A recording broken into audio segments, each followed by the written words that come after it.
Okay, you can talk to this one. Oh, well, the men did this amazing work. Actually, the first day, I just hit the UN Dec on the Rights of the Child, the UN Dec on Human Rights, and the UN Declaration of Indigenous Rights, which they'd never even heard of. And then opened the whole issue of childhood sexual assault, violence against women, and you could see the men going, what? You could see them getting up. They're gully. They were getting angry. And I'd taken, I'd funded the project out of my own funds, and I'd funded two of my master students to come in with me. One was a male, Aboriginal male, who'd spent a bit of time in prison and had worked a lot with men in prison now. So I said, okay, at lunchtime I said, okay, men, off you go. Women, let's go down here, let's work. And they went down there and they worked for 4 days and they did the most brilliant work. This is the end when we were actually putting together a whole action plan, and the men stood up and they made paintings. They painted. We put canvases of all around the shanty houses and they painted the whole time. But there's a man there who is deeply, deeply feeling his shame for what he'd perpetrated. His son was the most feared rascal. Do you know the term rascal? It's like the head of a good, yeah, okay. And his son had been challenged by the group because his son was in it, in the group the whole time. You know, do you know me? He stood up and they said, yeah, we know you, you're a really bad person. And then his father got up and admitted that he had flogged this kid with bougainvillea canes when he was a little fella. And the other one stood up beside him. So the disclosure came in a good way, but just see the paintings they did as they developed the sense that they could themselves stop violence. Can you move on to the next one? Yeah. And I want to now take you to Timor. So making sense of the stories. I'm in Timor. I'm doing the Diploma of Community Recovery. We graduated 10 students from Timor. The young woman standing at the front there had come over just after the massacre on the streets in Dili in 2006, and in her family were people both in the military and in the police, and she'd seen people's heads just split open when they'd been shot. And this is the Loss and Grief Unit. And we were sitting there, and I have a, like this thing. We do loss history maps, very similar to this. And I just wanted to, no, that's why I brought it up here. This is a trauma cough, by the way. They say the body bears the burden. Yeah. So Anna suddenly jumps up and she says, wait a minute, because I was doing the loss history cycle, the despair, the recovery. And she said, bang, and at the top there, she said, the Portuguese came in and they enslaved us. And then we had the Second World War, and that's the first time that I knew that Australia had been, and the Japanese had been in Timor in the Second World War, and I went and read about it since, and I thought, holy moly, more people died per head of population during the Second World War in Timor than any of the Allied forces. Did you know that? And she said, and then there was the Second World War, and then the Indonesians came in, and then she was just slashing it on that piece of paper, and then we had the Santa Cruz massacre, boom, boom, boom. And I was just stunned because I'd never seen the historical traumagram. Holy moly, go on.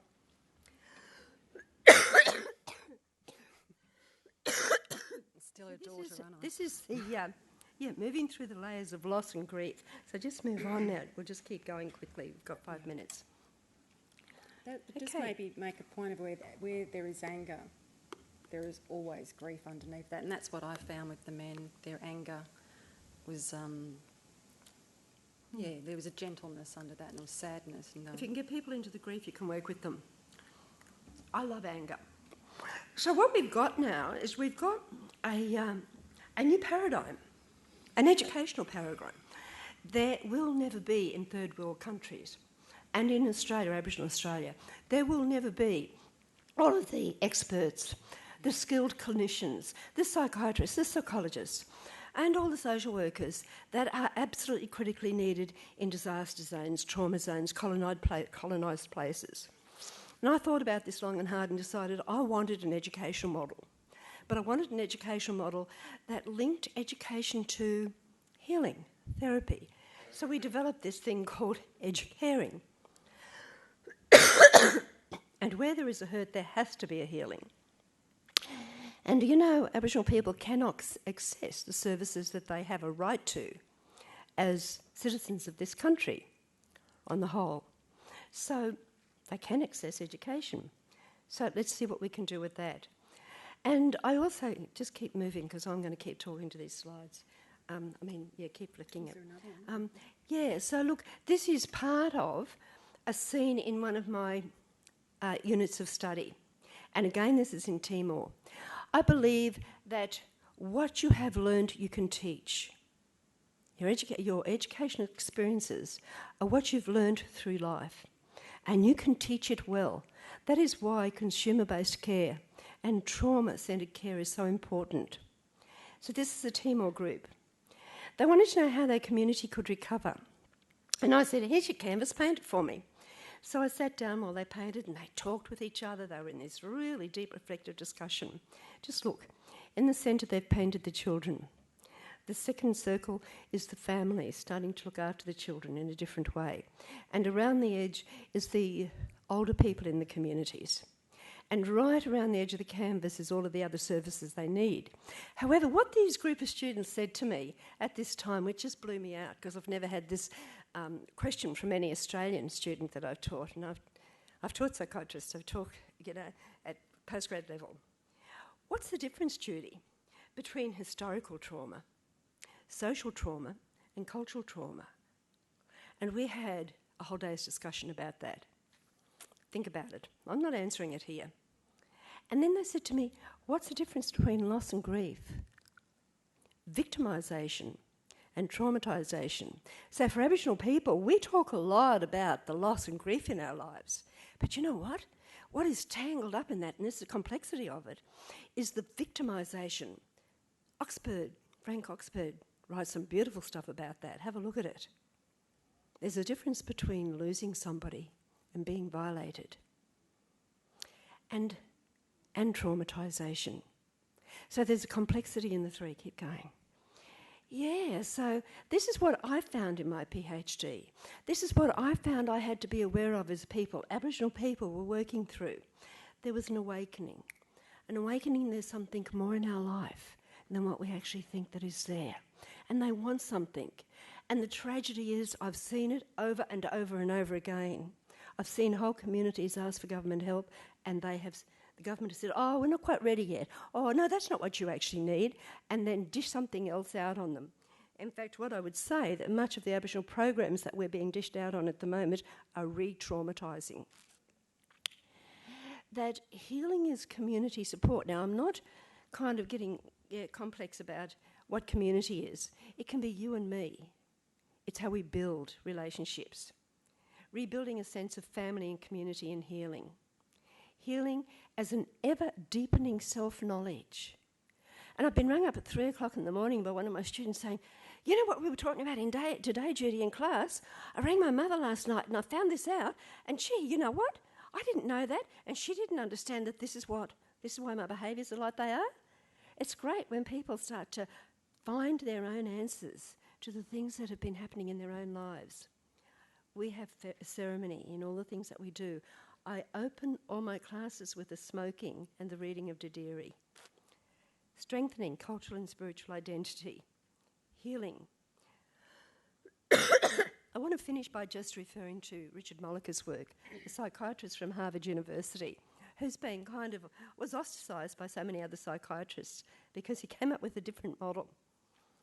And his book is a book I would recommend you all to read. And these are some quotes. And when I read the book, I thought, my God, how did he know that I knew that? How did he know that I'd written this stuff?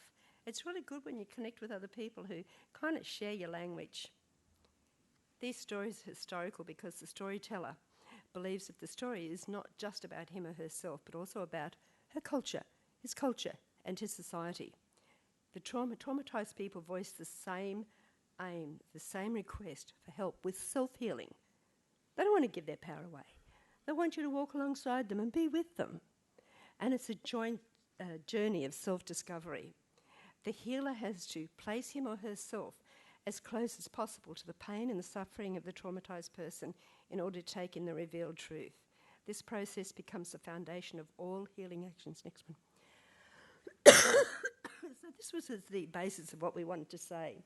We've got an educational model that actually works. And Kelly's now applied for a PhD grant to go out and track all of the students that have graduated and are out there working across the ground. Just put the final one up. Okay, so I want to finish. Yep, go on. Yeah. I've done that same thing back around again and realised that as much as people poo-poo research, that the research hasn't been done in this area on this particular model. So that's what I've applied to ARC to do is, who knows if I get it, it's fairly competitive. But first we need to work out what the specific mechanics of the EduCare model is. We've been so busy on the ground doing the work that we haven't got the research done, and that's where we keep tripping up. And to find out about those students who are now rolling out an EduCare style model in the communities right throughout Australia, how they're faring and how the participants in their workshops are doing. So I've gone back to the research again.